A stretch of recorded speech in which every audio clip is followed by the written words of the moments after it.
Variety. Welcome to Playback, a variety podcast bringing you exclusive conversations with the talents behind many of today's hottest films. Film festivals may be raging from Venice to Telluride to Toronto, but the biggest industry story this week had to be the box office dominance of Andy Muschietti's Stephen King adaptation It. The film raked in nearly $120 million opening weekend and looks to stay strong over the next week, ensuring a whole new generation's fear of clowns. Actor Bill Skarsgard got the call to play Pennywise the dancing clown in the film, the physical manifestation of an evil entity that has terrorized a small Maine town for centuries. But it was a daunting prospect, not least of all because such an iconic portrayal of the character already existed courtesy of Tim Curry in ABC's 1990 miniseries adaptation. Listen to this week's episode of Playback below. New episodes air every Thursday. Click here for more episodes of Playback. There was a whole phase there where I was terrified, Skarsgard says. Because I've never done anything on this scale before, and I've certainly never done anything where there were that many opinions of the character beforehand. Fans of the TV show, fans of the book, there were so many people who had their opinions of what the character should be. And I never wanted to compete with the Tim Curry performance. I didn't see a point in trying to emulate that because I don't think I could do it as well as he did.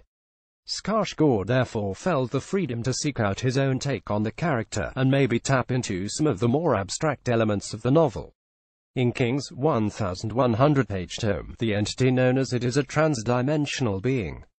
That gave Skarsgard unique layers to work with in the portrayal. Dan Dobrowski for Variety. There's this thing that can take any shape or form, and it's taken this shape of a clown, but there's something wrong with the clown, Skarsgard says.